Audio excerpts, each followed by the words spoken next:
Très chers auditeurs, ce soir, je vous invite à un voyage à travers le temps, un retour aux origines de notre civilisation. Nous allons plonger ensemble dans l'histoire de la Mésopotamie, cette terre légendaire située entre le Tigre et l'Euphrate, considérée comme le berceau de la civilisation humaine. C'est ici, sur ces plaines fertiles, que sont nés les premiers villages, les premières villes, l'écriture, les lois et les premières formes de gouvernement organisées. Fermez les yeux. Laissez votre esprit se détendre et laissez-vous porter par le souffle tranquille de l'histoire. La Mésopotamie, qui signifie littéralement « pays entre les rivières », s'étendait dans une région qui correspond aujourd'hui à l'Irak moderne, ainsi qu'à des parties de la Syrie, de la Turquie et de l'Iran. Ce territoire faisait partie du croissant fertile, une bande de terre au climat favorable où l'agriculture s'est développée très tôt. Vers la fin du 9e millénaire avant notre ère, des groupes humains commencèrent à quitter leur mode de vie nomade pour s'installer durablement. Ces premières communautés vivaient dans des habitations en pisé, cultivaient des céréales comme l'orge et le blé et élevaient des animaux domestiques tels que les chèvres et les moutons. La transition vers un mode de vie sédentaire, associé à l'irrigation et à l'agriculture, fut l'un des changements les plus décisifs de l'histoire humaine. Ces villages proto-néolithiques, comme Murebet, Tel Haloula ou encore Sayonu, témoignent d'une organisation sociale émergente, mais encore rudimentaire. Les conditions climatiques de l'époque favorisèrent cette sédentarisation. Un épisode de réchauffement climatique au cours du 8e millénaire avant notre ère entraîna une plus grande stabilité des précipitations et un accroissement de la fertilité des sols. L'irrigation naturelle des terres par les crues saisonnières du Tigre et de l'Euphrate encouragea les communautés à s'implanter durablement dans cette région.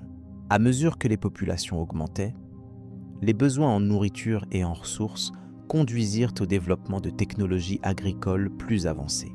L'usage de la houe fut généralisé et l'on commence à bâtir des systèmes d'irrigation rudimentaires pour canaliser l'eau vers les champs. Ce progrès technique permettait de mieux maîtriser la production agricole, favorisant la croissance des villages en véritables centres d'activité. Vers le 7e millénaire avant notre ère, une nouvelle phase culturelle, connue sous le nom de néolithique céramique, se développa dans les régions mésopotamiennes. Elle se caractérisait par la fabrication de poteries, la sédentarisation plus durable et une diversification des pratiques agricoles. Les sites archéologiques comme Samarra, Tel Soto ou Hassuna témoignent de cette évolution progressive. L'introduction de la poterie permit le stockage des grains, des liquides et autres denrées, ce qui constituait un pas fondamental dans la gestion des surplus agricoles. Ces surplus furent à leur tour un moteur de la différenciation sociale, certains individus ou familles contrôlant davantage de ressources que d'autres. La poterie offrait également un nouveau médium pour l'expression artistique et symbolique, souvent liée au culte des divinités locales ou à des rituels funéraires. Dans le sud de la Mésopotamie, la région connue sous le nom de Sumer devint progressivement le cœur de cette dynamique culturelle et économique. Les populations commencèrent à coloniser les terres arides de la basse Mésopotamie, notamment grâce à des innovations en matière d'irrigation. Ces systèmes complexes de canaux et de bassins permettaient de détourner les eaux des fleuves vers les champs, assurant ainsi des récoltes régulières, même dans des conditions difficiles. Les communautés installées dans ces zones développèrent des structures sociales plus élaborées. Le pouvoir commença à se centraliser entre les mains de chefs locaux, qui étaient parfois à la fois dirigeants politiques, prêtres et gestionnaires des ressources. Ces chefs vivaient dans des résidences plus grandes, situées près des temples qui devenaient le centre symbolique et économique de chaque village.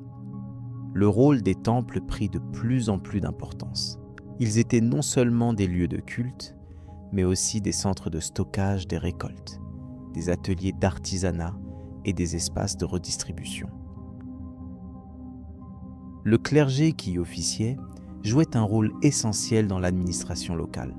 De cette structure naissante émergèrent les premières formes de gouvernement théocratique dans lesquelles l'autorité religieuse se confondait avec le pouvoir civil. Les premières traces de proto-écriture firent leur apparition vers la fin du 4e millénaire avant notre ère.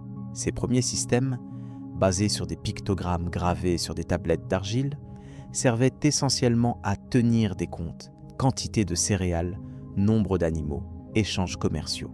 Il s'agissait d'un outil de gestion économique, utilisé par les prêtres et les administrateurs pour assurer la répartition des ressources. À cette époque, les premiers centres urbains commencèrent à émerger. Le site archéologique d'Uruk est souvent considéré comme la première véritable ville du monde. Elle comptait plusieurs dizaines de milliers d'habitants. Des remparts, des quartiers artisanaux, des temples majestueux et des réseaux de rues organisés. C'est à Uruk que furent découvertes les premières tablettes d'argile portant des inscriptions pictographiques. L'architecture monumentale se développa aussi avec la construction de temples à plusieurs niveaux, appelés ziggourats. Ces édifices massifs, en briques crues et séchées au soleil, s'élevaient au-dessus des habitations et symbolisaient la proximité entre les hommes et les dieux. Le temple principal d'Uruk, dédié à la déesse Inanna, reflétait cette fusion entre pouvoir spirituel et autorité politique. La spécialisation des tâches s'accentua. Des artisans à plein temps apparurent, produisant poterie, outils, bijoux et armes. Les échanges commerciaux se multiplièrent entre les cités, mais aussi avec les régions voisines, comme l'Anatolie, l'Iran ou le Levant. La Mésopotamie devint un carrefour économique, culturel et technologique du Proche-Orient. Ce développement fut aussi rendu possible par l'invention de la roue, utilisée d'abord pour la poterie, puis pour les véhicules. Elle facilita le transport de biens et accéléra les échanges. Le tour de potier, également inventé à cette période, permit la production de céramique plus régulière et sophistiquée. Ces innovations furent capitales pour soutenir la croissance urbaine et la diversification économique. L'essor démographique des cités entraîna une pression sur les ressources naturelles. Les conflits entre communautés devinrent plus fréquents, souvent pour le contrôle de l'eau ou des terres cultivables. Des fortifications furent érigées, des armées locales formées, et le besoin d'un pouvoir central fort se fit sentir. Ainsi, au fil des siècles, la Mésopotamie passa d'un ensemble de villages dispersés à une mosaïque de cités-États puissantes, souvent rivales, mais partageant une culture commune. Cette culture, fondée sur l'agriculture irriguée, le culte des dieux, l'écriture et l'urbanisme, allait bientôt donner naissance aux premières grandes civilisations de l'histoire. Au sud de la Mésopotamie, vers la fin du 4e millénaire avant notre ère, une transformation profonde bouleversa l'organisation des communautés humaines.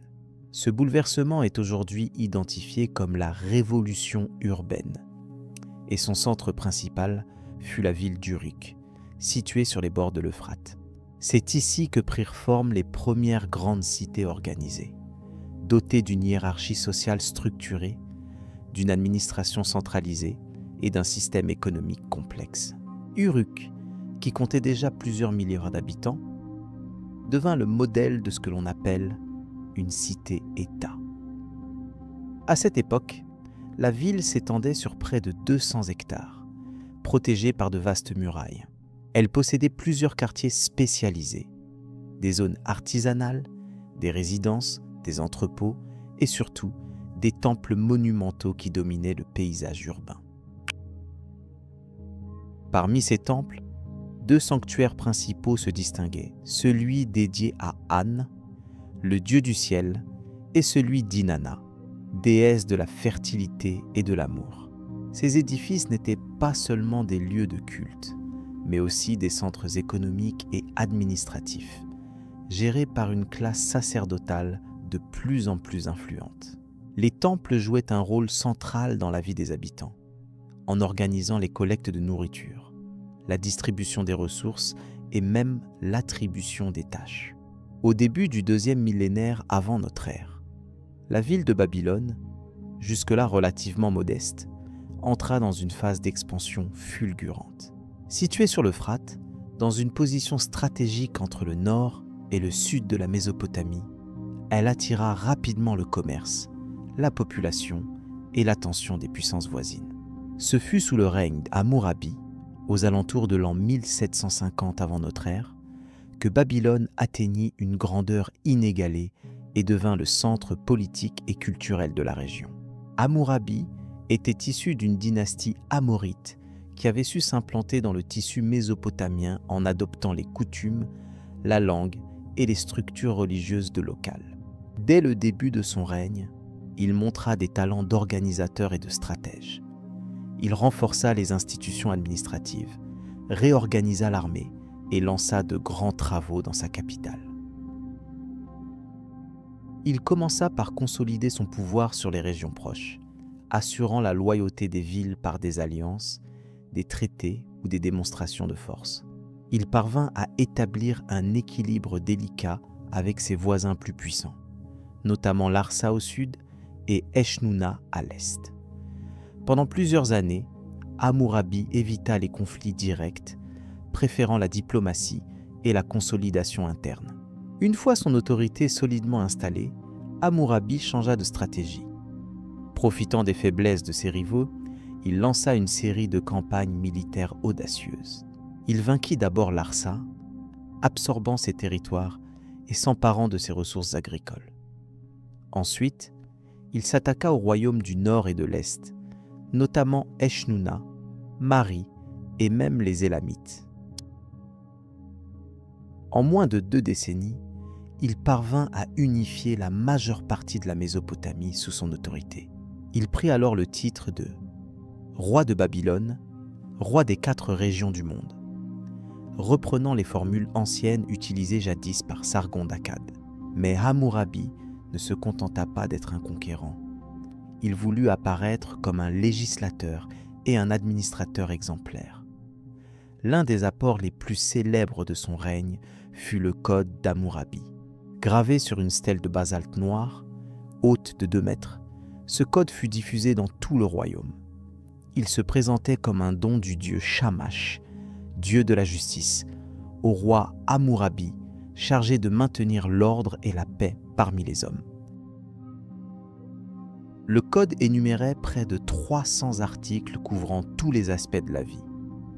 Propriété, commerce, famille, travail, crime, esclavage, dette. Il établissait des peines proportionnelles aux délits, avec un principe de réciprocité, souvent résumé par la formule « œil pour œil, dent pour dent ». Mais il prévoyait aussi des amendes, des réparations et des protections pour les plus vulnérables. La société babylonienne était fortement hiérarchisée. Le code distinguait plusieurs catégories de personnes. Les hommes libres, les dépendants royaux, les esclaves. Chaque groupe avait des droits et des obligations spécifiques. L'autorité du père de famille était prééminente, mais les femmes jouissaient de certains droits légaux, notamment en matière d'héritage et de gestion des biens. Babylone devint alors une capitale monumentale. Le roi fit construire des temples grandioses, des palais, des murs de défense et des canaux pour l'irrigation. Le temple des Agiles, dédié à Marduk, le dieu principal de la ville, fut restauré et agrandi. Il devint le cœur religieux et symbolique de Babylone, lieu des grandes fêtes et des décisions royales.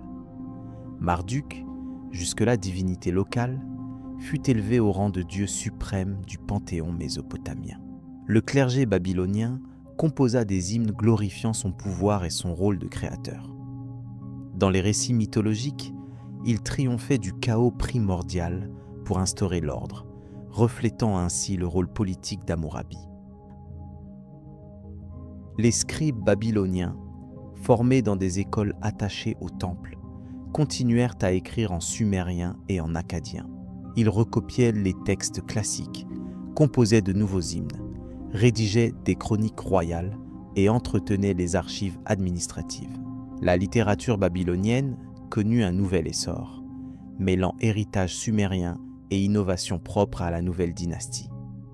Le système administratif mis en place par Hammurabi était centralisé et hiérarchisé. Chaque province était gouvernée par un fonctionnaire royal chargé de prélever les impôts, de superviser les travaux publics et d'assurer l'ordre. Des inspecteurs circulaient régulièrement pour contrôler la loyauté des gouverneurs et faire remonter les informations à la cour. Les infrastructures furent modernisées. Les routes principales furent entretenues, les canaux curés, les digues renforcées. Les transports de marchandises par voie fluviale furent facilités par la construction de quais et d'entrepôts. Le commerce intérieur et international se développa, reliant Babylone à l'Assyrie, à l'Anatolie, au Golfe Persique, à l'Iran et au Levant. L'économie babylonienne reposait sur une agriculture irriguée, des activités artisanales variées et un commerce très actif. Les marchés urbains proposèrent des céréales, des textiles, du vin, de l'huile, des poteries, des métaux et des produits de luxe. Les temples jouaient un rôle économique majeur, possédant terres, ateliers et esclaves. Les archives découvertes à Mari, une ville du Moyen-Euphrate conquise par Hammurabi, révèlent l'existence d'un réseau diplomatique complexe. Les lettres échangées entre les rois montrent des négociations, des mariages d'alliances, des échanges de cadeaux et des tensions latentes. Hammurabi savait manier la diplomatie autant que la force militaire. Vers la fin de son règne, des troubles commencèrent à apparaître. Les provinces plus éloignées se montraient moins dociles. Les pressions économiques, les difficultés climatiques et les ambitions des gouverneurs locaux fragilisaient l'unité de l'Empire. À la mort d'Hammurabi, son fils Samsu-Iluna lui succéda, mais ne parvint pas à maintenir l'intégrité du royaume. Plusieurs cités du sud se rebellèrent. Les Kassites, venus des montagnes du Zagros, commencèrent à s'infiltrer dans les régions orientales. Peu à peu, l'empire se morcela. Malgré cela, l'œuvre d'Hammurabi resta une référence. Son code fut copié pendant des siècles, son nom évoqué dans les inscriptions et sa figure considérée comme celle du roi juge par excellence. La ville de Babylone, elle, conserva son prestige et son rôle central dans la culture mésopotamienne. Babylone devint un symbole d'unité, de justice et de puissance. Le modèle politique établi par Hammurabi, mêlant autorité royale, droit codifié et centralisation administrative, inspira de nombreuses générations de rois, jusqu'à l'époque néo-babylonienne plus d'un millénaire plus tard. L'empire qu'il avait forgé ne survécut pas longtemps à sa disparition, mais son héritage, lui, traversa les siècles, gravé dans la pierre et dans la mémoire des peuples de la Mésopotamie.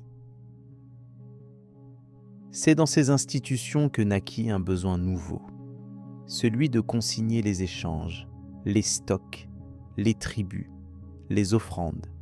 C'est ainsi qu'apparut l'écriture, d'abord sous forme de pictogrammes gravés sur des tablettes d'argile, avant d'évoluer vers un système plus abstrait appelé cunéiforme. Cette invention allait bouleverser l'histoire de l'humanité. Les scribes, formés dans les écoles rattachées au temple, devinrent une élite sociale.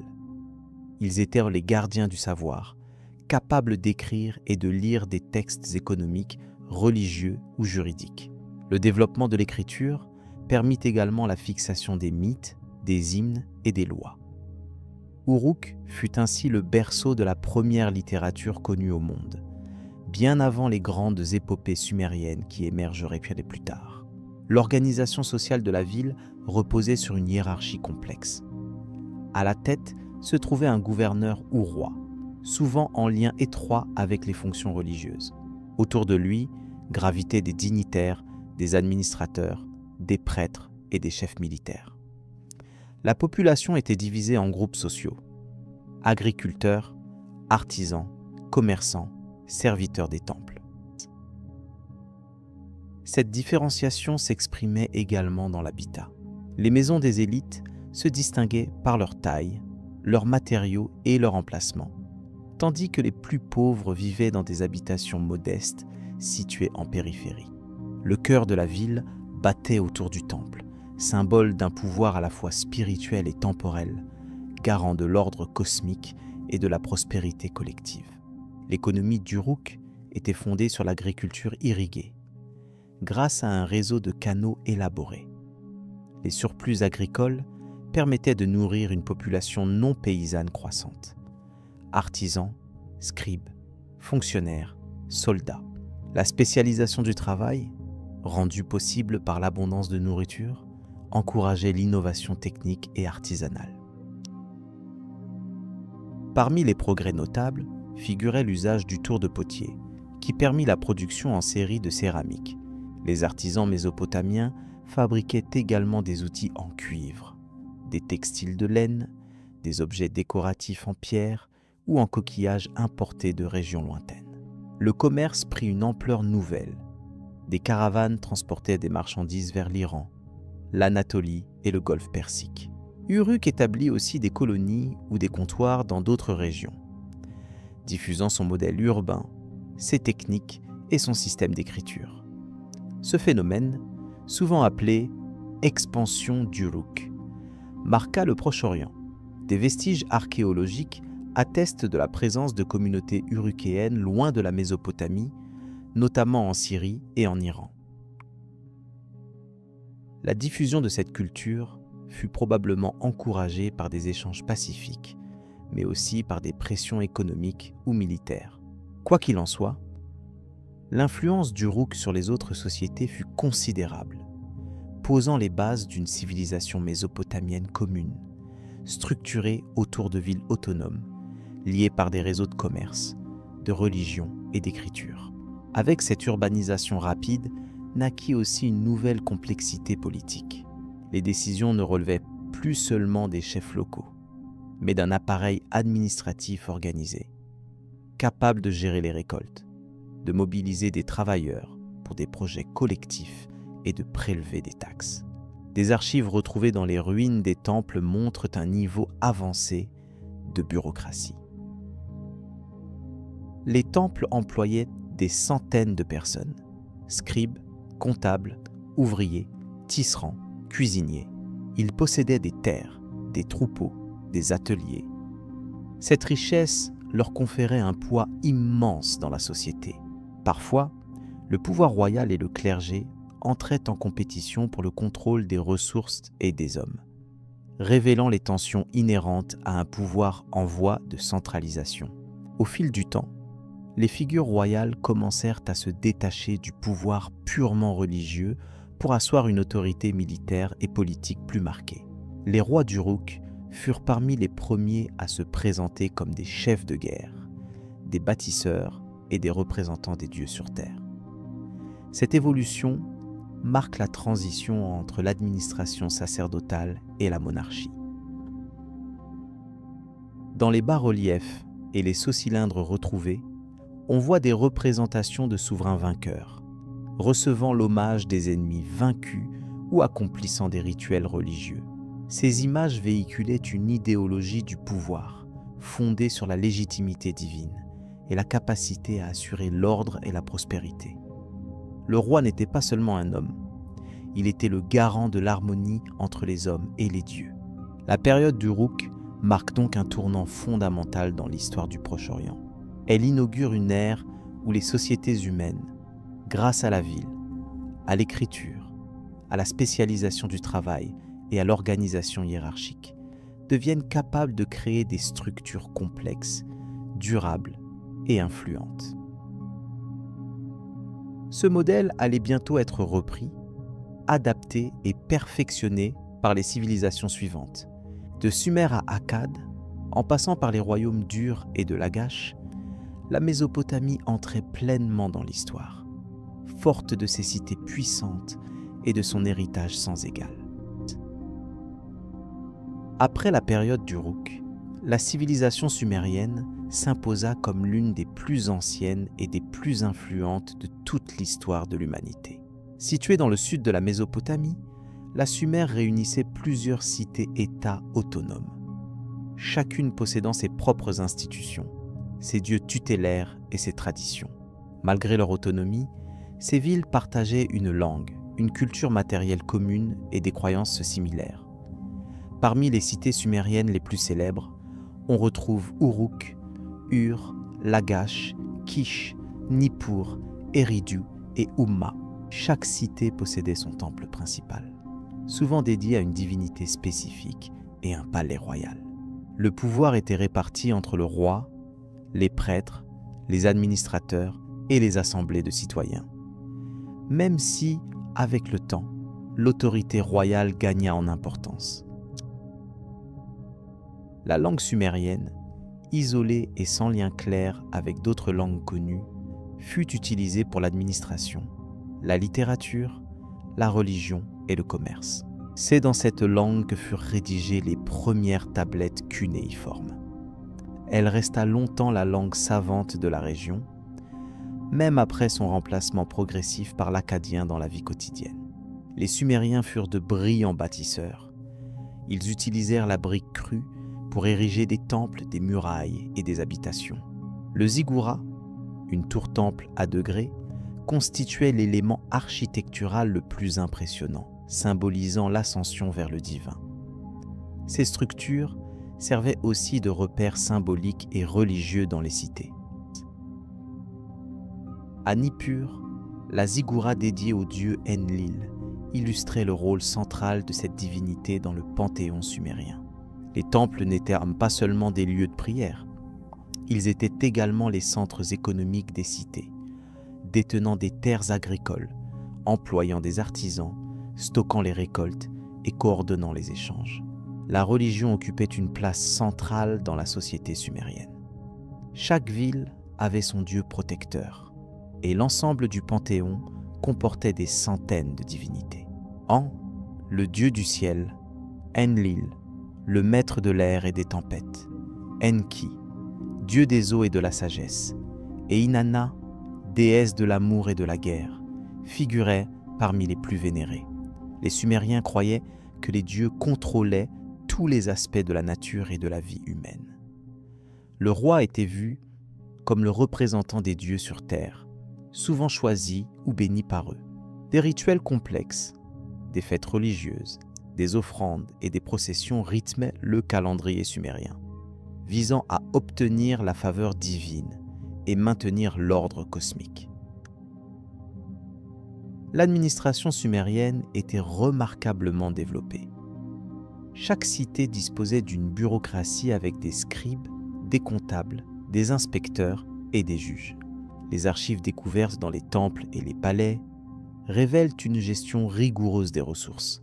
Inventaire de troupeaux, relevés de champs, contrats de location, décisions de justice.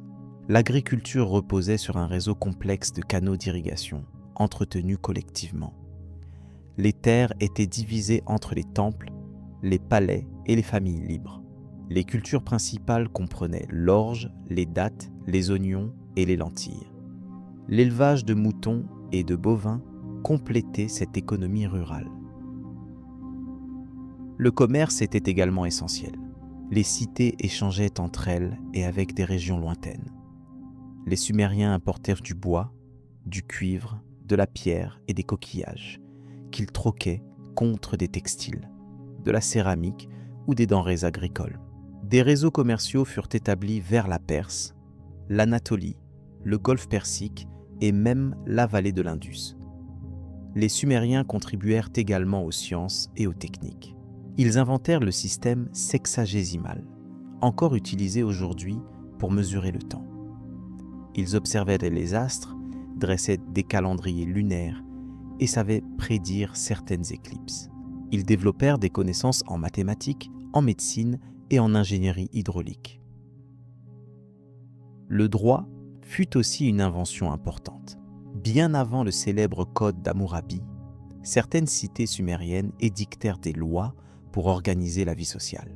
Le code d'Ur-Nammu, gravé sur des tablettes au XXIe siècle avant notre ère, est l'un des plus anciens recueils de lois connus. Il traitait des litiges de propriété, des délits, du mariage et des obligations contractuelles. La société sumérienne était hiérarchisée. Au sommet, se trouvaient les rois, les nobles et les grands prêtres.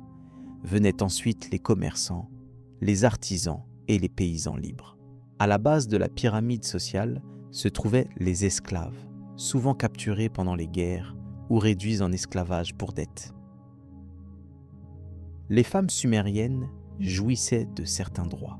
Elles pouvaient posséder des biens, témoigner en justice, gérer un commerce ou hériter. Certaines exerçaient des fonctions religieuses importantes, comme prêtresses ou devineresses. D'autres travaillaient dans les ateliers ou sur les terres appartenant au temple. La vie culturelle et artistique des Sumériens était riche. Ils composaient des hymnes, des prières, des épopées et des récits mythologiques. L'épopée de Gilgamesh, bien qu'élaborée plus tard, puise ses racines dans la tradition sumérienne.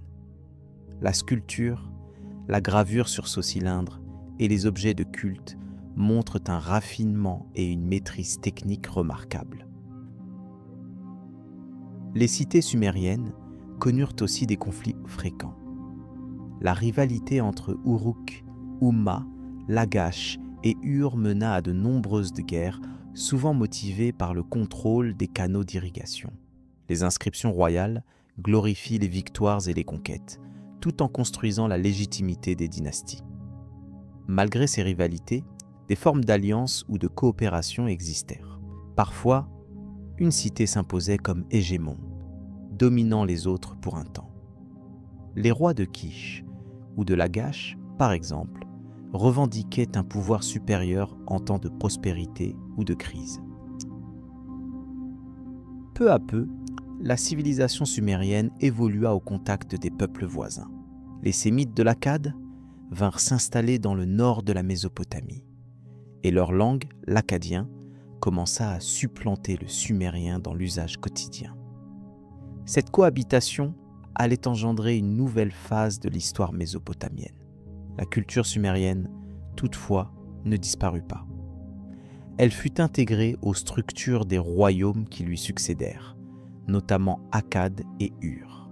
L'écriture, les traditions religieuses, les institutions et les formes artistiques continuèrent d'exister, enrichies et transformées par les nouveaux pouvoirs. Ainsi se clôt l'apogée de la civilisation sumérienne. Elle laisse derrière elle un héritage immense, qui forma le socle des grandes civilisations de Mésopotamie et inspira le Proche-Orient pendant des millénaires. Au milieu du 3e millénaire avant notre ère, la Mésopotamie était une mosaïque de cités-États indépendantes, souvent en guerre les unes contre les autres. Dans ce contexte de rivalité permanente, un homme parvint à accomplir un exploit sans précédent: unifier la majeure partie de la Mésopotamie sous son autorité. Son nom était Sargon, fondateur de l'empire d'Akkad et l'un des premiers conquérants de l'histoire. Selon la tradition, Sargon serait né dans des circonstances modestes. Il aurait été abandonné à la naissance dans un panier sur une rivière, puis élevé par un jardinier. Cette légende, bien que romancée, illustre la manière dont Sargon devint un symbole de réussite et de puissance légitimée par les dieux. Avant d'accéder au pouvoir, Sargon servait comme officier au sein de la cour du roi de Kish, une cité importante du nord de la Sumer. Grâce à son habileté politique et militaire, il renversa son souverain et prit le contrôle de Kish. C'est à partir de cette base qu'il entreprit ses conquêtes vers le sud, défaisant les puissantes cités sumériennes comme Uruk, Ur, Umma et Lagash. Il ne se contenta pas de dominer militairement ces villes.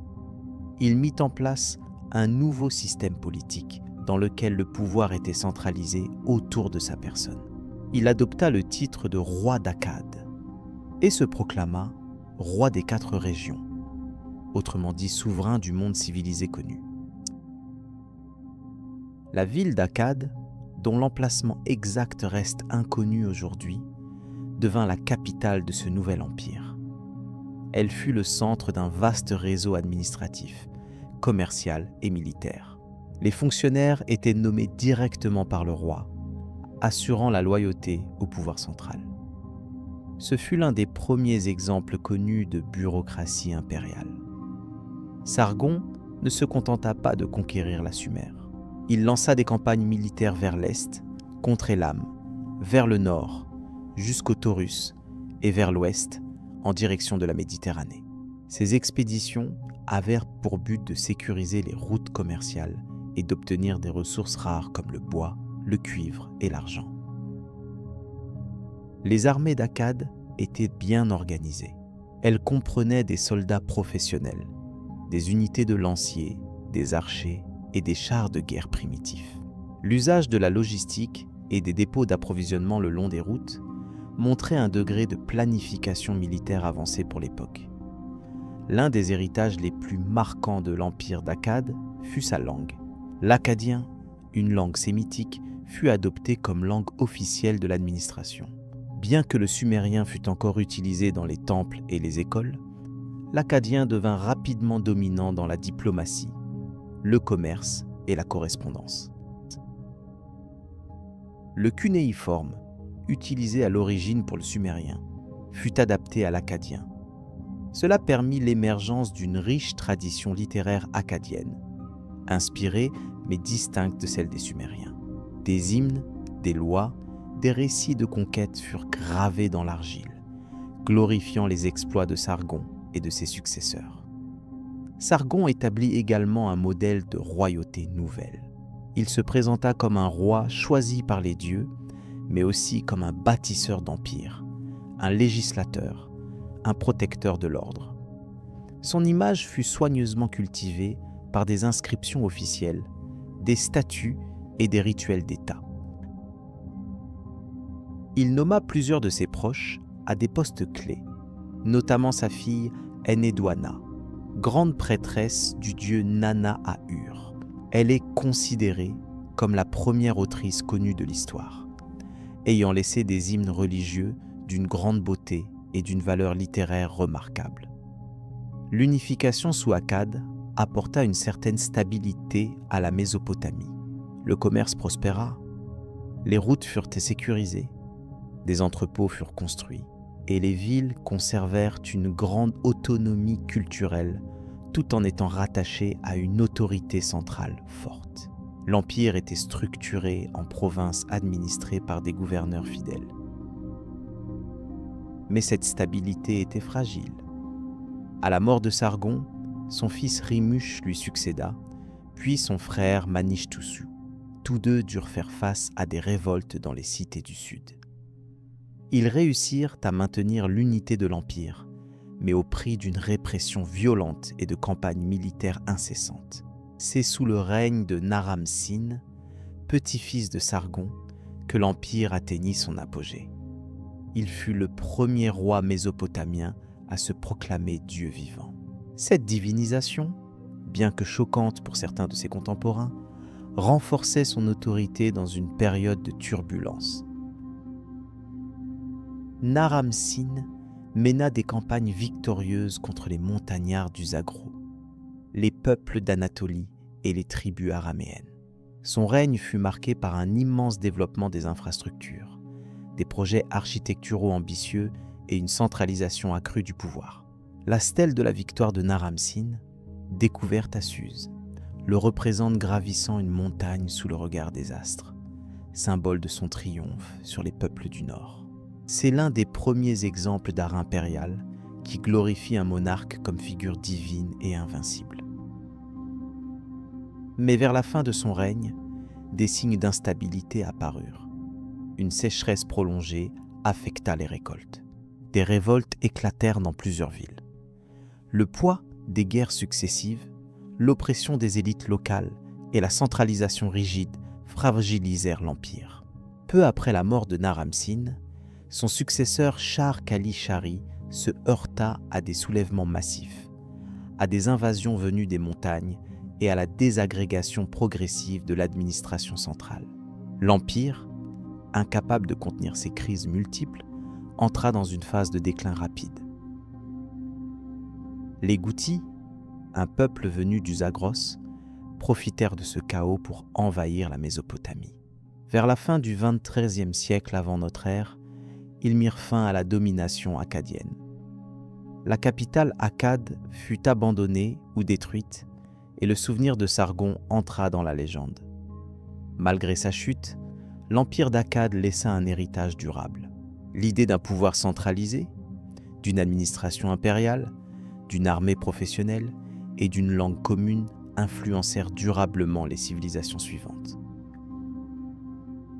Sargon d'Akkad fut célébré pendant des siècles comme le modèle du roi conquérant. Même les rois assyriens, 1000 ans plus tard, évoquaient son nom pour justifier leurs ambitions impériales. Ainsi naquit le concept d'empire en Mésopotamie. La fin de l'empire d'Akkad marque l'un des tournants les plus significatifs de l'histoire mésopotamienne. Après l'apogée atteint sous Naram-Sin, les fondations de l'État akkadien commencèrent à se fissurer. Les raisons de cette chute furent multiples. Crise interne, catastrophes climatiques, révoltes locales et invasions extérieures. Ensemble, elles plongèrent la région dans une période de désordre et de fragmentation. Le règne de Sharkali-Shari, fils de Naram-Sin, fut marqué par des tensions croissantes. Plusieurs cités-États, longtemps soumises à l'autorité centrale, se révoltèrent contre le pouvoir akkadien. L'administration impériale, épuisée par des décennies de guerre, eut de plus en plus de mal à maintenir le contrôle sur l'ensemble du territoire. Parallèlement, des phénomènes environnementaux aggravèrent la situation.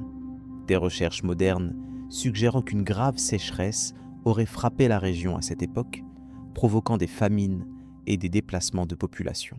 Les terres agricoles devinrent moins productives, ce qui accrut la pression sur les réserves alimentaires et déclencha des conflits locaux. Ces difficultés internes ouvrirent la voie à des invasions extérieures. Les Goutiens, un peuple montagnard originaire du Zagros, profitèrent de l'affaiblissement d'Akkad pour pénétrer en Mésopotamie. Contrairement aux peuples urbanisés de la plaine, les Goutiens vivaient dans des sociétés tribales et peu hiérarchisées, ce qui les rendait difficiles à affronter par les méthodes classiques des armées mésopotamiennes. Les Goutiens ne constituèrent pas une armée d'invasion massive, mais plutôt une série de groupes qui s'infiltrèrent, s'établirent, puis prirent le contrôle progressif des cités sumériennes. Le pouvoir central akkadien, débordé, ne put contenir leur avancée. La ville d'Akkad elle-même fut abandonnée ou détruite, et son emplacement exact reste encore aujourd'hui inconnu. Avec la chute d'Akkad, la Mésopotamie entra dans une période souvent qualifiée de âge sombre.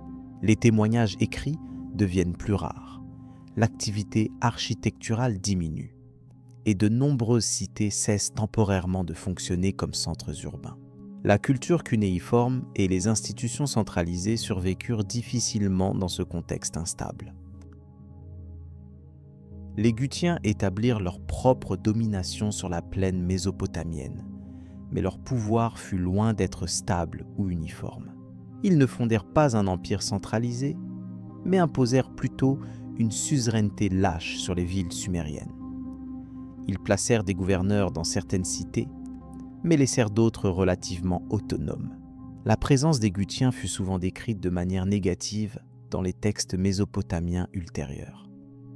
Les scribes de la 3e dynastie d'Ur les décrivaient comme des barbares incultes, destructeurs de temples, perturbateurs de l'ordre divin. Cette image peut cependant refléter davantage un point de vue politique que la réalité historique. Il est probable que les Goutiens aient adopté certaines pratiques administratives des Akkadiens.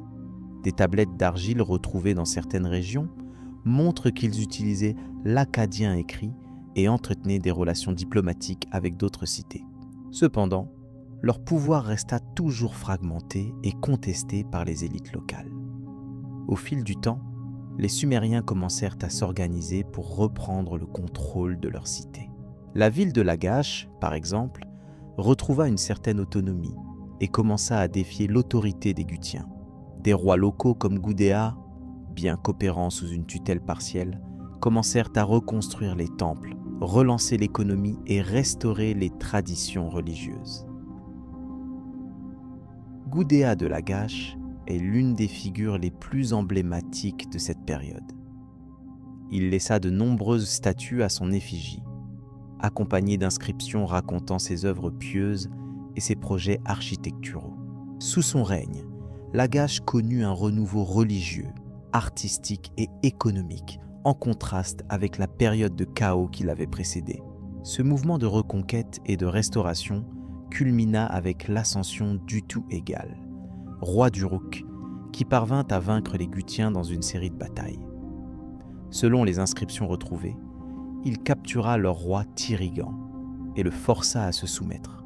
Cette victoire fut perçue comme un triomphe des dieux sumériens sur le désordre et la barbarie. Utu-Egal se proclama roi de Sumer et d'Akkad, tentant de recréer une autorité centralisée sur l'ensemble de la région. Son règne fut cependant de courte durée. Il fut renversé par l'un de ses anciens alliés, Ur-Nammu, gouverneur de la ville d'Ur, qui fonda la troisième dynastie d'Ur. La chute des Gutiens ouvrit ainsi la voie à une renaissance sumérienne. Ce fut le début d'une nouvelle période brillante pour la Mésopotamie, marquée par la consolidation des structures étatiques, le développement de l'urbanisme et la codification des lois. Les Gutiens, bien que souvent dénigrés par les chroniqueurs sumériens, jouèrent un rôle dans le processus de transformation de la région. Leur domination mit fin à l'hégémonie akkadienne et obligea les cités à repenser leur organisation et leur légitimité. La mémoire de leur passage resta vive dans les récits historiques. Ainsi, la période qui suivit la chute d'Akkad ne fut pas simplement une ère de déclin, mais une phase de transition marquée par des ruptures et des continuités.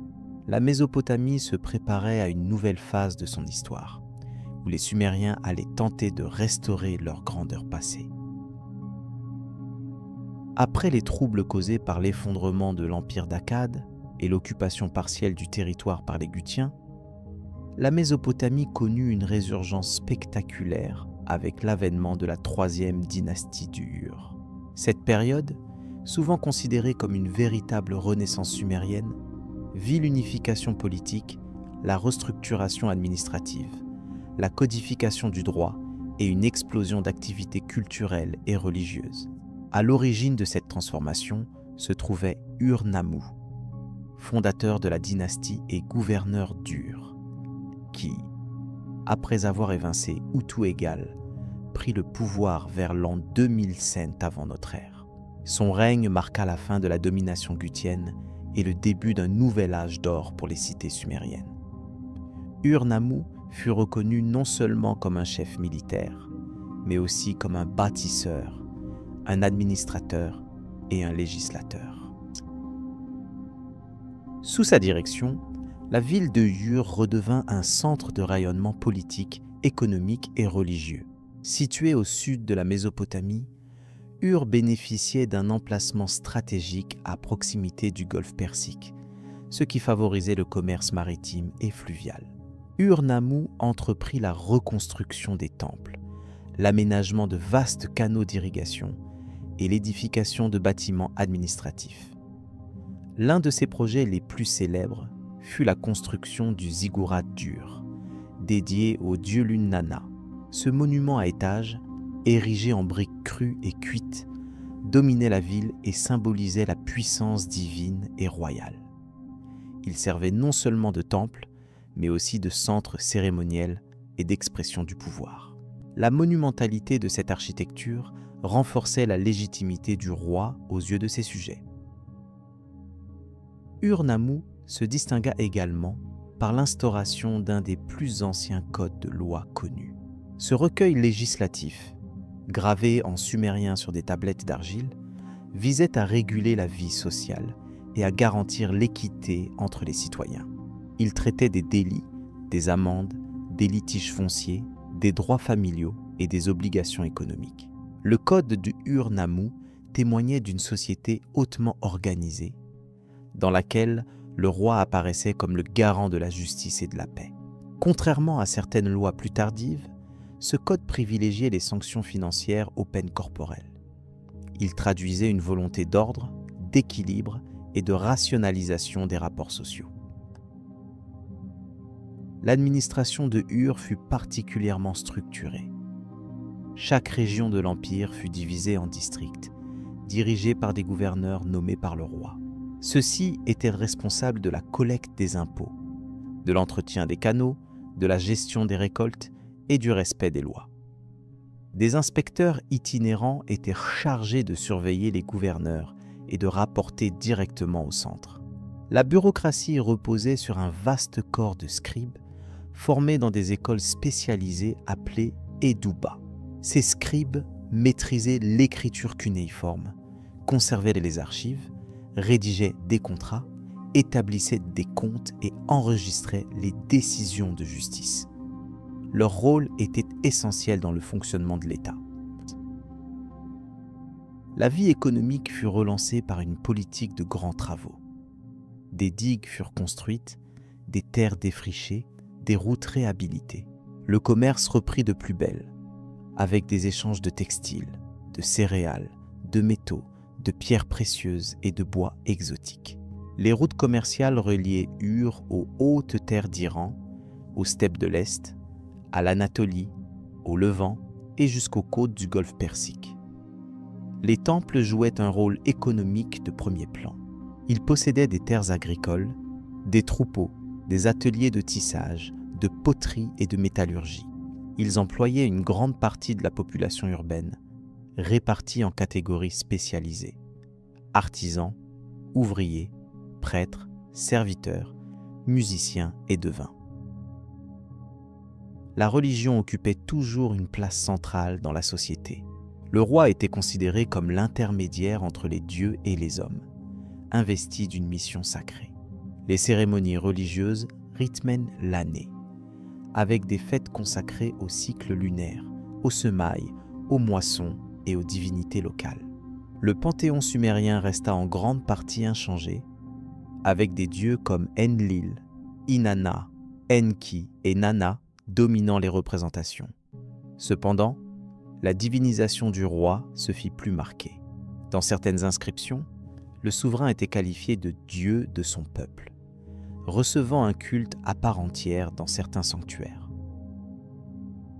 Le successeur d'Ur-Nammu, Shulgi, monta sur le trône après une courte régence.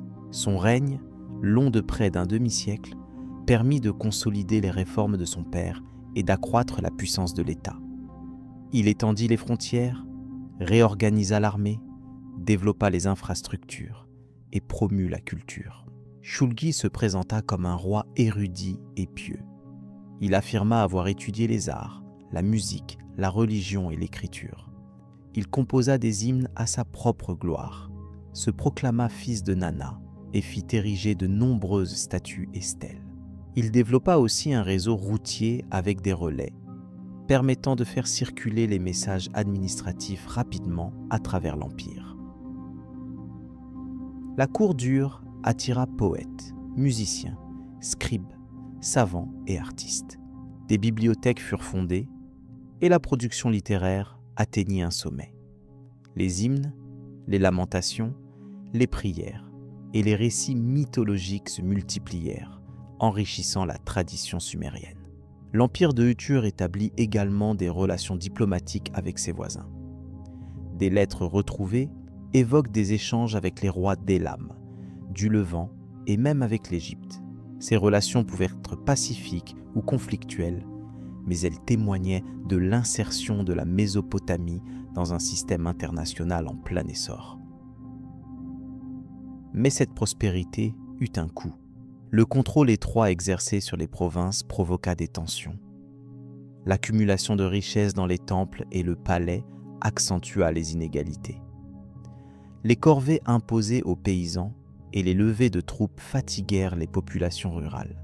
Les dernières décennies de la troisième dynastie de Ur furent marquées par des troubles croissants. Des peuples nomades, appelés Amorites, commencèrent à s'infiltrer dans les campagnes. Parallèlement, les Élamites, situés à l'est, reprirent leurs offensives contre les provinces frontalières. Sous le règne du roi Ibissine, l'autorité centrale s'effondra progressivement. Les gouverneurs provinciaux prirent leur indépendance. Les canaux furent laissés à l'abandon. Les temples ne furent plus entretenus. La famine s'installa dans certaines régions. Les inscriptions de cette époque expriment un désespoir profond et une perte de confiance dans les dieux. Vers l'an 2000 avant notre ère, la ville d'Ur fut prise par les Élamites qui pillèrent les temples et emmenèrent le roi en captivité. Ce fut la fin brutale de la troisième dynastie d'Ur et le début d'une nouvelle phase de fragmentation politique en Mésopotamie. Malgré sa chute, la période urienne laissa un héritage durable. Son modèle administratif, ses codes de loi, ses réalisations architecturales et sa littérature influencèrent profondément les dynasties futures. La mémoire de Shulgi et d'Ur-Nammu resta vivace dans la tradition mésopotamienne. La Renaissance d'Ur montra que, même après des siècles de conflits et d'instabilité, la Mésopotamie était capable de se réinventer. Elle posait les fondations sur lesquelles s'élèveraient les royaumes d'Izine, de Larsa et plus tard celui de Babylone. Après la chute de la troisième dynastie d'Ur, vers l'an 2000 avant notre ère, la Mésopotamie entra dans une phase de transition marquée par l'éclatement du pouvoir central et l'émergence de plusieurs royaumes régionaux. Parmi ces royaumes, ceux d'Izine et de Larsa jouèrent un rôle de premier plan. Cette période vit la réorganisation des structures politiques, la recomposition des alliances et la poursuite de la tradition culturelle sumérienne dans un contexte plus fragmenté. La ville d'Izine, située au sud de la Mésopotamie, fut l'une des premières à prendre le relais après la chute d'Ur. Un ancien gouverneur nommé Ishbi-Erra, qui avait servi sous Ibbi-Sin, se proclama roi d'Izine et entreprit de restaurer l'ordre dans la région. Il s'efforça de se présenter comme l'héritier légitime de la dynastie d'Ur, utilisant les titres traditionnels et adoptant les rituels religieux associés à la royauté. Sous le règne d'Ishbi-Erra et de ses successeurs, Isin connut une période de stabilité relative. Le royaume resta fidèle aux traditions sumériennes. Les scribes écrivaient encore en sumérien pour les textes officiels. Les temples étaient restaurés, les lois locales appliquées. La cour royale attirait prêtres, artisans et administrateurs formés dans l'école bureaucratique urienne. Le roi de cette époque remplissait une double fonction. Il était à la fois chef militaire, chargé de protéger les frontières du royaume contre les incursions amorites et élamites, et protecteur des cultes religieux, responsable des rites devant garantir la prospérité du pays. À Isin, comme dans les anciennes capitales, la ziggourate restait le centre spirituel de la cité. Le clergé tenait une place importante dans le fonctionnement de l'État. Les prêtres géraient de vastes domaines, organisaient les fêtes religieuses et supervisaient l'enseignement des jeunes scribes. Le roi, pour légitimer son pouvoir, multipliait les dévotions envers Enlil, Inanna et Nana, les divinités majeures du panthéon sumérien. Mais Izine ne resta pas longtemps sans rival. À une 50aine de kilomètres au sud-est, la ville de Larsa, ancien centre secondaire, commença à prendre de l'importance. Un chef nommé Gungunum, d'origine amorite, s'y imposa comme roi. Il se montra rapidement ambitieux, s'emparant d'Ur et privant Izine de l'accès à la mer et aux routes commerciales du golfe Persique. Gungunum se présenta lui aussi comme un restaurateur de l'ordre traditionnel. Il restaura les temples, réactiva les anciens cultes et se fit le défenseur des rites ancestraux. Mais contrairement au roi d'Izine, il était d'origine étrangère, ce qui obligeait sa dynastie à justifier davantage sa légitimité par des actes de piété et de bonne gouvernance. Sous ses successeurs, Larsa devint un centre économique majeur. Grâce à son contrôle des routes du sud, la ville attira les marchands et les artisans. Des tablettes d'argile retrouvées sur place attestent d'une intense activité commerciale. Contrats d'échange, lettres de crédit, taxes sur les marchandises, correspondance avec d'autres cités. Les rois de Larsa, tout comme ceux d'Izine, reprirent la tradition des codes juridiques. Le roi Lipitishtar, par exemple, fit graver un code de loi destiné à réglementer la vie sociale, l'économie et les rapports entre les citoyens. Ce code, rédigé en sumérien, s'inscrivait dans la lignée de ceux d'Ur-Nammu et de Shulgi. Le système judiciaire restait très structuré. Les tribunaux étaient composés de juges, parfois assistés de notables locaux, qui rendaient leurs décisions à partir des preuves écrites, des témoignages et des précédents. Les peines variaient selon la gravité des infractions. Mais les amendes et les réparations étaient préférées aux mutilations. Sur le plan militaire, les deux royaumes devaient faire face à la pression croissante des tribus amorites, qui s'établissaient progressivement dans les campagnes. Ces groupes, venus de l'ouest de la Syrie, cherchaient à prendre pied dans les territoires cultivables. Certains se faisaient engager comme mercenaires, d'autres prenaient le pouvoir dans des cités affaiblies. Plutôt que de résister frontalement à cette présence, certaines élites locales choisirent de s'allier avec les Amorites. C'est ainsi que naquirent des dynasties d'origine amorite dans plusieurs cités, y compris à Larsa. Les rois amorites adoptèrent les coutumes mésopotamiennes, les langues locales, les pratiques religieuses et contribuèrent à l'intégration progressive de leur peuple. Malgré les tensions entre Izine et Larsa, la culture sumérienne connut un dernier grand rayonnement. Les écoles de scribes perpétuaient l'enseignement des classiques sumériens. Les hymnes, les épopées, les proverbes et les manuels d'apprentissage continuaient d'être copiés, récités et diffusés dans tout le sud mésopotamien. Dans l'art, la sculpture et la gravure sur sceaux atteignirent une grande finesse. Les représentations de divinités, de scènes mythologiques ou de cérémonies royales montrèrent la richesse symbolique d'une société encore profondément attachée à ses racines religieuses et culturelles. Mais sous cette surface stable, l'équilibre politique restait précaire. Les conflits entre Izine et Larsa affaiblirent progressivement les deux royaumes. Les guerres fréquentes, les rivalités commerciales et les crises de succession empêchaient l'émergence d'une autorité centralisée durable. Dans les campagnes, les petits royaumes se multipliaient. Chaque cité ou province se dotait de son propre souverain, parfois indépendant, parfois vassal d'un pouvoir plus grand. Cette mosaïque politique favorisait l'émergence de nouveaux acteurs, dont certains allaient bientôt remodeler le paysage mésopotamien. C'est dans ce contexte qu'émergea la ville de Babylone, encore modeste à cette époque, mais destinée à devenir l'un des centres les plus influents de l'histoire ancienne. Fondée par des Amorites, elle bénéficia d'une position centrale au carrefour des routes nord-sud et est-ouest de la Mésopotamie. L'un de ses rois, Hammurabi, allait bientôt marquer une rupture décisive. En unifiant les cités voisines, en battant Larsa et en absorbant les territoires d'Izine, il mit fin à l'ère des royaumes rivaux et posa les fondements d'un nouvel empire mésopotamien. Ainsi, la période des royaumes d'Izine et de Larsa, bien que souvent considérée comme intermédiaire, fut une époque charnière.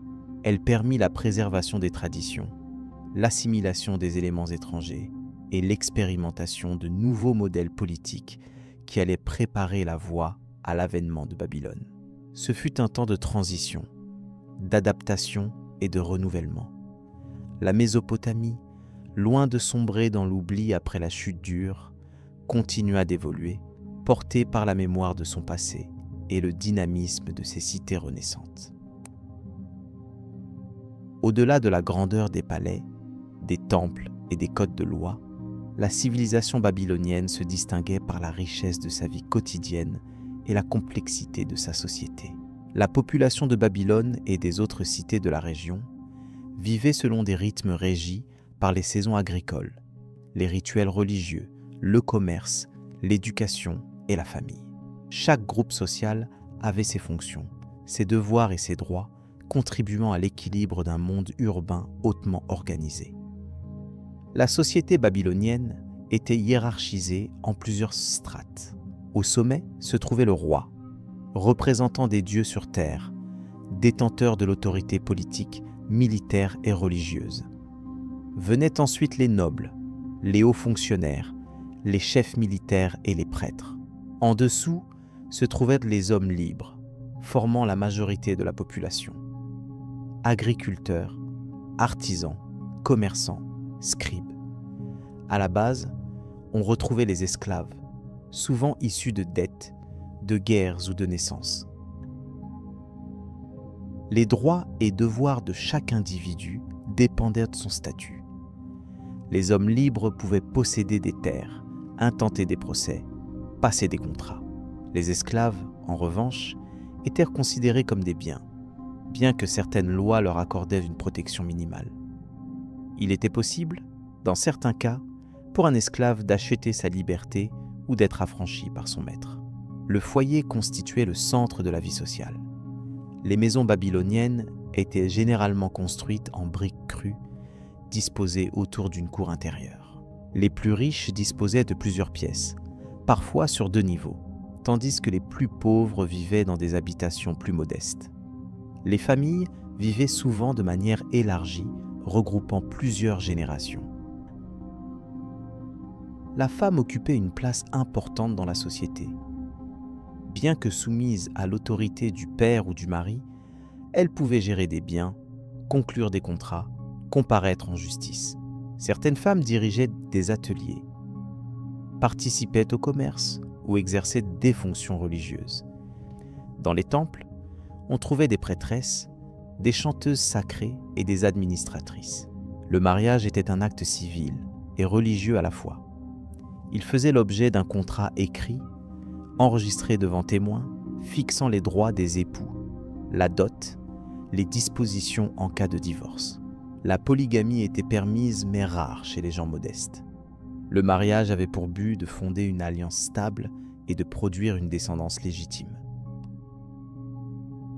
Les enfants étaient éduqués au sein de la famille, mais les garçons destinés à devenir scribes, prêtres ou fonctionnaires fréquentaient avant l'école, appelée Edouba. Ils y apprenaient à lire, à écrire, à compter, à réciter des textes religieux et à rédiger des documents administratifs. L'apprentissage était long, rigoureux et réservé aux classes privilégiées. L'alimentation reposait sur les produits cultivés localement.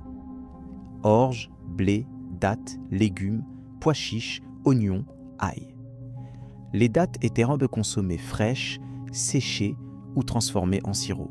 Le pain et la bière, tous deux issus de l'orge, constituaient la base de la nourriture quotidienne. La viande était réservée aux fêtes ou aux riches.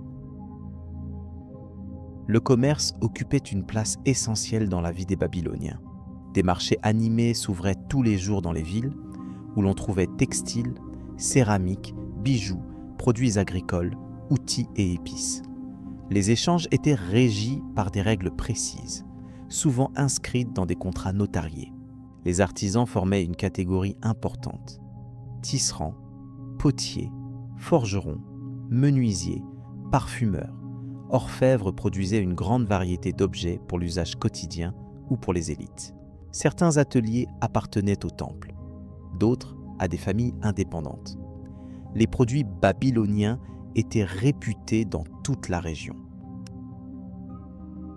Les transports étaient assurés par des ânes, des bœufs et des bateaux à fond plat sur les canaux. Le fleuve Euphrate jouait un rôle crucial dans le transport des marchandises. Des quais, des entrepôts et des postes de douane existaient dans les principales cités pour encadrer ces échanges. La religion imprégnait tous les aspects de la vie. Chaque maison possédait un autel domestique. Les habitants faisaient des offrandes pour obtenir la protection des dieux, la guérison ou le succès dans leurs affaires. Les fêtes religieuses rassemblaient les cités tout entières, mêlant processions, musique, sacrifices et lectures rituelles. Le temple était à la fois un lieu de culte, une administration économique et une école. Il accueillait les fidèles, mais aussi des scribes, des comptables, des ouvriers et des musiciens. Les dieux principaux étaient honorés selon des rituels complexes, bains, vêtements sacrés, repas quotidiens symboliques. Ces pratiques reflétaient une vision du monde fondée sur l'équilibre entre le cosmos et la société. La médecine mêlait observations empiriques et croyances religieuses. Les guérisseurs prescrivaient des plantes, des massages, des fumigations, mais invoquaient aussi les dieux pour éloigner les démons responsables des maladies. Des textes médicaux ont été retrouvés, décrivant symptômes et remèdes. Les divertissements comprenaient la musique, la danse, les jeux de société, comme le jeu royal d'Ur, les récitations poétiques, les spectacles religieux, les combats d'animaux ou les compétitions sportives animaient les festivités. La musique, avec ses lyres, harpes et flûtes, occupait une place essentielle dans les cérémonies religieuses et les banquets. La justice était assurée par des juges nommés par le roi ou par les autorités locales. Les affaires civiles, commerciales et criminelles étaient traitées dans des tribunaux où l'on faisait appel à des témoins, à des serments et à des documents écrits.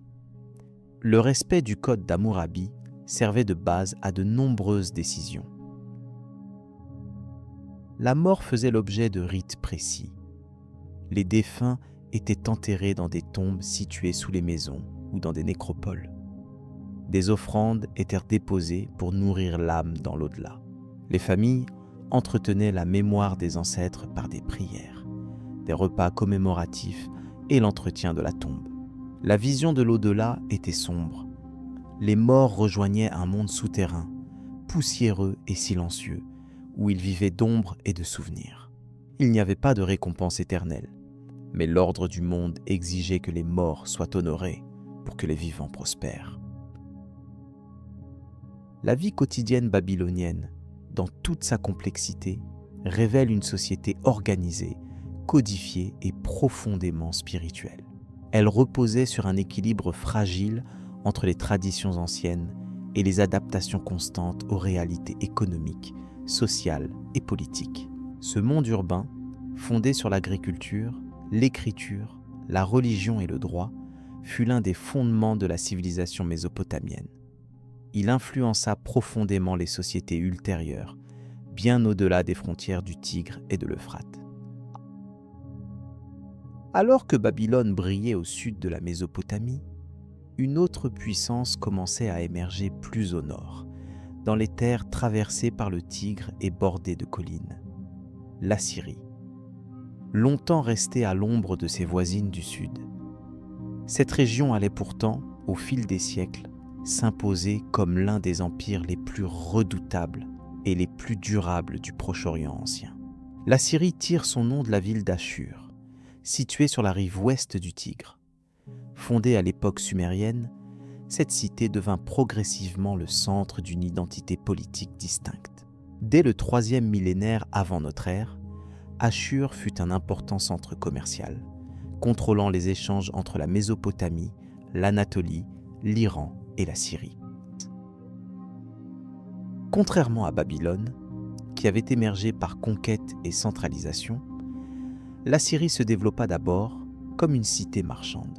Les Assyriens établirent de nombreux comptoirs commerciaux dans les montagnes et les plateaux d'Anatolie, notamment à Kanesh, où les archéologues ont retrouvé des milliers de tablettes cunéiformes rédigées par des marchands assyriens.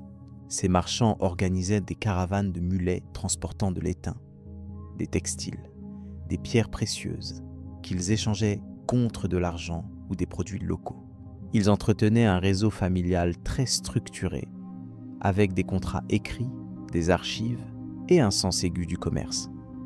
Le prestige assyrien se bâtit donc, dans un premier temps, sur l'économie plus que sur l'armée.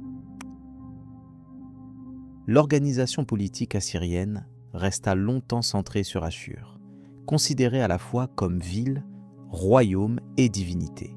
Le dieu Ashur était la figure centrale du panthéon assyrien, protecteur de la cité et incarnation du destin du peuple. Le roi, en tant que représentant de cette divinité, devait assurer la prospérité et l'expansion du royaume. C'est au cours du 2e millénaire que l'Assyrie commença à prendre une orientation plus militaire. Sous des rois comme Shamshi-Adad Ier, au XVIIIe siècle avant notre ère, l'Assyrie étendit son influence sur de nombreuses cités du nord de la Mésopotamie. Elle établit une administration centralisée, construisit des palais et renforça son armée. Mais cette première tentative de construction impériale fut interrompue par les conflits avec Babylone et l'invasion des peuples amorites. L'Assyrie retomba alors dans une période d'autonomie locale, préservant ses traditions, son commerce et son organisation sociale, tout en évitant les conflits majeurs pendant plusieurs siècles. La véritable montée de l'Assyrie eut lieu à partir du XIVe siècle avant notre ère, avec des rois comme Ashur-uballit Ier. Ce dernier affirma l'indépendance du royaume vis-à-vis de la domination étrangère et établit des contacts diplomatiques avec l'Égypte et le Mitanni. Les lettres retrouvées à Amarna témoignent de cette reconnaissance sur la scène internationale. Ashur-uballit mena également des campagnes militaires pour sécuriser les frontières nord et est du royaume. Il créa les bases d'un État puissant, capable de rivaliser avec les grandes puissances de l'époque. Ses successeurs poursuivirent cette politique d'expansion et de consolidation, renforçant l'administration et développant l'agriculture dans les vallées fertiles. L'Assyrie devint peu à peu une monarchie fortement centralisée, où le roi concentrait tous les pouvoirs. Il était à la fois chef militaire, grand prêtre, juge suprême et administrateur. Les rois assyriens étaient célébrés comme des conquérants invincibles, protecteurs de la justice et bâtisseurs de cités. Les inscriptions royales racontaient leurs campagnes, leurs victoires, leurs chantiers et leurs bienfaits. Ces textes, gravés sur des murs, des stèles ou des tablettes, étaient autant d'outils de propagande que de documents historiques. Ils visaient à impressionner les sujets et les ennemis par la puissance du roi et la bénédiction du dieu Ashur. La société assyrienne était organisée autour de la loyauté envers l'État. Les élites étaient recrutées parmi les familles nobles ou méritantes. Les gouverneurs, administrant les provinces, devaient rendre des comptes au roi. Des inspecteurs, souvent proches du palais, contrôlaient les impôts, la conscription et la justice. L'armée assyrienne, élément central du pouvoir, se professionnalisa progressivement. Elle comprenait des fantassins, des archers, des cavaliers et des unités de chars. L'usage du fer, plus résistant que le bronze, permit de produire des armes plus efficaces. Les ingénieurs militaires développaient aussi des techniques de siège très avancées. Béliers, rampes, tunnels. Les villes conquises étaient parfois traitées avec clémence, mais dans d'autres cas, des représailles brutales étaient exercées. Les Assyriens utilisèrent la terreur comme un outil politique. Ils déportaient des populations entières, pillaient les temples, détruisaient les murailles pour dissuader toute rébellion. Cette politique, bien que cruelle, visait à établir un ordre durable. Les populations déplacées étaient souvent installées dans des régions fertiles où elles pouvaient contribuer à l'économie de l'Empire. Ce système permit aussi de briser les réseaux de pouvoirs locaux et de créer une société multiculturelle sous contrôle central. La religion assyrienne, bien qu'héritée en grande partie du panthéon suméro-akkadien, se recentra sur le culte d'Ashur. Les temples d'Ashur, de Ninive et d'Arbel devinrent des centres religieux majeurs. Les rois organisaient de grandes cérémonies pour assurer la faveur divine avant les campagnes militaires ou après les victoires.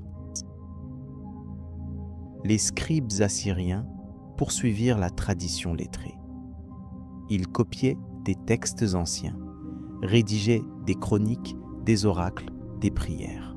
La bibliothèque d'Ashur, ancêtre des célèbres bibliothèques de Ninive, conservait des centaines de textes sur des sujets aussi variés que l'astronomie, la médecine, les rites religieux et l'administration. La montée de l'Assyrie ne se fit pas sans affrontements. Les relations avec Babylone, par exemple, furent marquées par une rivalité constante. Les deux puissances s'alliaient parfois, mais entraient souvent en guerre pour le contrôle du sud mésopotamien. Cette tension allait se prolonger pendant des siècles. Vers la fin du deuxième millénaire, l'Assyrie était devenue une puissance incontournable du Proche-Orient. Elle possédait une armée redoutée, une administration efficace, une économie solide et une culture dynamique. Elle se préparait à entrer dans l'âge des grands empires, qui allait culminer sous les rois Tiglath-Phalazar, Sargon, Sennachérib et Assurbanipal. Ainsi, l'Assyrie, née d'une cité commerçante, devint un royaume militaire, puis un empire redoutable. Sa montée illustre la capacité des civilisations mésopotamiennes à se réinventer, à s'adapter et à dominer les épreuves du temps. Au cours du deuxième millénaire avant notre ère, alors que Babylone consolidait son autorité au sud et que l'Assyrie commençait son ascension au nord, une nouvelle puissance apparut sur la scène du Proche-Orient.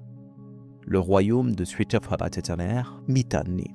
Ce royaume, parfois méconnu, joua pourtant un rôle stratégique central dans l'équilibre politique, diplomatique et militaire de la région pendant plusieurs siècles. Le royaume de Mitanni s'étendait sur une vaste zone couvrant le nord de la Mésopotamie, une partie de la Syrie actuelle et des territoires à l'est de l'Euphrate. Sa capitale était Ouasoukani, dont l'emplacement exact demeure encore incertain. Mitanni se développa dans un espace charnière entre les empires mésopotamiens et les grandes puissances anatoliennes et égyptiennes. Les rois de Mitanni étaient d'origine hourite, un peuple indo-européen ayant migré vers le Proche-Orient depuis les steppes. Ils s'installèrent dans la région et adoptèrent progressivement les usages des civilisations locales, tout en préservant certains éléments de leur culture, notamment des noms de dieux et des traditions militaires. L'élite mitannienne intégra dans sa religion des divinités d'origine indo-aryenne comme Mitra, Varuna ou Indra, témoignant d'un syncrétisme religieux unique. Cependant, dans les pratiques quotidiennes, les cultes locaux hourites, sumériens et sémitiques dominaient la vie spirituelle. Mitanni développa une société fortement militarisée, dirigée par une aristocratie de guerriers à cheval. Ils furent parmi les premiers à perfectionner l'usage du char léger à 2 roues tiré par des chevaux rapides. Cette innovation leur donna un net avantage stratégique dans les campagnes militaires contre leurs voisins. Grâce à cette puissance militaire, Mitanni parvint à établir un réseau de vassaux et d'alliés dans toute la haute Mésopotamie. Pendant un certain temps, ils tinrent en respect les Hittites à l'ouest, les Égyptiens au sud et les Assyriens à l'est. Ils contrôlaient les routes commerciales reliant la Méditerranée, la Mésopotamie et l'Anatolie. La diplomatie mitannienne fut également remarquable. Les rois de Mitanni échangèrent des lettres, des cadeaux et des princesses avec les pharaons d'Égypte. Des mariages dynastiques scellèrent des alliances, tandis que des traités précisaient les sphères d'influence respectives. Le roi Tushratta, en particulier, entretint une correspondance soutenue avec Amenhotep III et Akhenaton. Ces échanges renforcèrent la position de Mitanni comme arbitre régional. Il ne s'agissait pas simplement d'un royaume guerrier, mais d'un acteur raffiné, disposant d'une cour brillante, d'artisans talentueux et de scribes polyglottes capables de rédiger en akkadien, langue diplomatique de l'époque. Cependant, cette puissance fut rapidement menacée par les transformations géopolitiques régionales. La Syrie, qui jusqu'alors avait accepté une certaine domination mitannienne, se redressa sous des souverains ambitieux. Elle entama une série de campagnes visant à récupérer les territoires perdus et à affaiblir l'influence mitannienne. En parallèle, les Hittites, qui avaient unifié l'Anatolie sous leur autorité, dirigèrent leur expansion vers le sud-est. Le roi Suppiluliuma Ier lança plusieurs attaques contre les vassaux de Mitanni, exploitant les divisions internes du royaume. En effet, Mitanni souffrait de troubles dynastiques. Après la mort de Tushratta, des luttes de succession éclatèrent entre factions rivales. Certains nobles firent appel aux Assyriens, d'autres aux Hittites, précipitant la désintégration de l'unité politique. Les deux puissances voisines profitèrent de cette faiblesse pour s'installer durablement dans la région. La Syrie, sous Hadad-Nirari Ier, annexa progressivement les territoires orientaux de Mitanni. Les Hittites, quant à eux, établirent une forme de protectorat sur la haute Mésopotamie occidentale. La capitale de Mitanni fut prise et le royaume réduit à un rôle secondaire. Malgré cette chute, l'influence de Mitanni persista dans les pratiques militaires, notamment dans l'usage du char de guerre et l'entraînement des chevaux. Les techniques équestres développées par les Mitanni furent adoptées par les Assyriens et les Hittites, contribuant à leur suprématie militaire ultérieure. L'un des documents les plus célèbres de cette période est le traité de Kadesh, signé plus tard entre les Hittites et les Égyptiens, mais héritier d'une tradition diplomatique où Mitanni avait joué un rôle pionnier. La mémoire de ces accords transparaît dans les pratiques de cour et les relations internationales du Proche-Orient antique. Mitanni n'était pas seulement un royaume guerrier, mais aussi un pont culturel entre les mondes indo-européens, sémitiques et mésopotamiens. Des motifs artistiques, des formes de poterie, des techniques artisanales et des éléments de langue témoignent de cette hybridation. Leur influence se retrouve dans les couches archéologiques de nombreuses cités de Syrie et de Haute-Mésopotamie. La chute de Mitanni ouvrit la voie à une confrontation plus directe entre les Hittites, l'Assyrie et Babylone. Ces puissances allaient désormais se disputer l'hégémonie régionale dans un jeu d'alliances, de trahison et de campagnes militaires. Le Proche-Orient entra dans une nouvelle ère de bouleversement. La région devint un échiquier stratégique où chaque cité, chaque dynastie, chaque alliance pouvait changer le cours de l'histoire. Les Assyriens en particulier, enrichis par leurs conquêtes, allèrent bientôt imposer un modèle impérial d'une ampleur inédite. L'héritage de Mitanni, bien que souvent éclipsé par les grandes puissances ultérieures, rappelle que la force ne réside pas uniquement dans la conquête militaire, mais aussi dans l'art de la négociation, la maîtrise du cheval et la capacité à créer des ponts entre les cultures. La Mésopotamie, berceau des premières grandes civilisations de l'humanité, connut au fil des millénaires une succession d'apogées et de chutes, de renaissances et de disparitions. Des Sumériens aux Babyloniens, des Akkadiens aux Assyriens, chaque peuple contribua à forger un héritage culturel, politique, religieux et intellectuel sans égal dans le monde antique. Au tournant du premier millénaire avant notre ère, les grandes cités de Mésopotamie entraînent progressivement dans une nouvelle ère marquée par le déclin de leurs anciennes institutions. L'unité territoriale se fragmenta, les conflits internes s'intensifièrent et de nouvelles puissances extérieures commencèrent à convoiter la richesse des terres entre le Tigre et l'Euphrate. Les Assyriens, qui avaient édifié un empire redoutable au cours du premier millénaire, furent les derniers à dominer la majeure partie de la région de manière centralisée. Sous des rois comme Sargon II, Sennachérib et Assurbanipal, ils bâtirent des capitales somptueuses, conquirent des territoires immenses et organisèrent un appareil administratif efficace.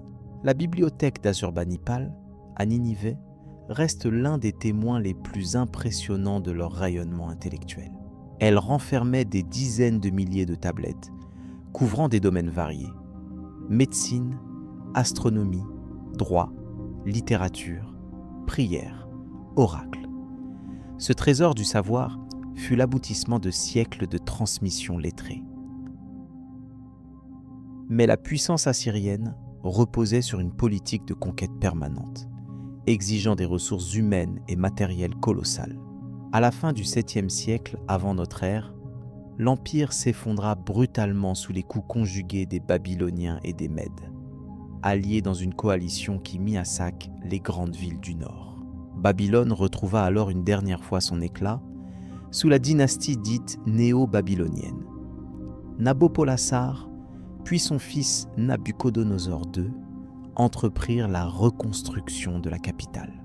Ils édifièrent de nouveaux temples, restaurèrent les remparts, embellirent les palais et renforcèrent le rôle central du dieu Marduk. C'est à cette époque que furent probablement construits les célèbres jardins suspendus de Babylone, l'une des 7 merveilles du monde antique selon les Grecs. Même si leur localisation et leur réalité restent débattues, leur évocation témoigne du prestige que Babylone exerçait sur l'imaginaire des peuples environnants. Nabuchodonosor II mena également des campagnes militaires dans le Levant, notamment contre le royaume de Juda. Il détruisit Jérusalem, déporta une partie de la population et intégra les territoires conquis dans l'organisation impériale babylonienne. Babylone redevint une capitale politique, économique et religieuse majeure. Mais cette renaissance fut de courte durée. Dès la fin du VIe siècle avant notre ère, l'empire néo-babylonien fut conquis par les Perses, menés par Cyrus le Grand. En 539 avant notre ère, Babylone fut prise sans résistance majeure, et Cyrus se présenta comme le libérateur du peuple, respectant les cultes locaux et les traditions administratives. Sous la domination perse achéménide, la Mésopotamie fut intégrée dans un vaste empire allant de l'Indus à la mer Égée. Les satrapes perses gouvernèrent la région depuis Babylone, devenue l'une des principales capitales administratives de l'empire. La langue akkadienne continua d'être utilisée dans les temples et les archives, mais elle fut progressivement remplacée par l'araméen, plus simple à apprendre et à écrire. Le cunéiforme, système d'écriture complexe et exigeant, disparut peu à peu au profit de l'alphabet araméen. Les temples mésopotamiens conservèrent leur rôle religieux pendant plusieurs siècles, mais perdirent leur influence politique. Le clergé s'adapta à la nouvelle donne impériale, tandis que la population adopta progressivement des usages venus d'Iran, de Grèce ou d'Égypte. L'arrivée d'Alexandre le Grand, au IVe siècle avant notre ère, ouvrit une nouvelle ère. Le conquérant macédonien entra à Babylone en 332 avant notre ère et y fut accueilli comme un roi.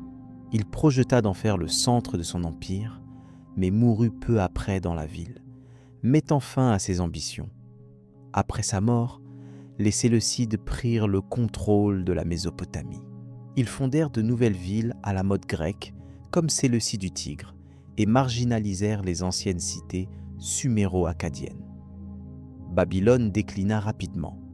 Vidée de sa population, ses temples abandonnés, ses palais en ruine. L'époque parthe puis sassanide vit la disparition progressive des traditions mésopotamiennes anciennes. Les dernières tablettes cunéiformes connues datent du 1er siècle de notre ère. L'écriture, la langue, les rites, la vision du monde, tout ce qui avait fait l'identité mésopotamienne s'éteignit lentement, absorbé par de nouveaux courants culturels. Pourtant, l'héritage de la Mésopotamie perdura sous des formes transformées. Le calendrier, le système sexagésimal, l'astronomie, les fondements du droit, les formes de l'État centralisé, la tradition des bibliothèques et même certains mythes furent transmis, repris et adaptés par les civilisations ultérieures. Les Grecs, les Romains, les Arabes, puis les Européens redécouvrirent peu à peu, à travers les récits et les ruines, l'immense contribution de la Mésopotamie à l'histoire de l'humanité. Les fouilles du XIXe siècle, notamment à Ninive, Uruk et Babylone, révélèrent au monde des milliers de tablettes, de statues, de fondations, permettant de reconstituer une partie de ce passé oublié. Aujourd'hui, la Mésopotamie est à la fois un champ d'études et un symbole. Elle incarne l'éveil de l'écriture, de la loi, de l'urbanisme, de la pensée religieuse organisée. Elle témoigne de la capacité humaine à bâtir des sociétés complexes, à transmettre le savoir, à dialoguer avec le divin. La poussière des siècles a recouvert ces ziggourats, ces rues, ces écoles et ces temples. Mais les noms d'Ur, d'Uruk, de Babylone et de Ninive continuent de résonner dans notre mémoire collective. Ils rappellent que bien avant les grandes civilisations classiques, un peuple d'agriculteurs, de scribes, de prêtres et de rois avait posé les premières pierres de notre monde. Ainsi s'achève l'histoire de la Mésopotamie antique, non pas dans le silence, mais dans la transmission. Elle ne s'est pas éteinte, elle s'est fondue dans la mémoire de l'humanité, comme une lumière ancienne guidant encore nos pas dans le labyrinthe de l'histoire.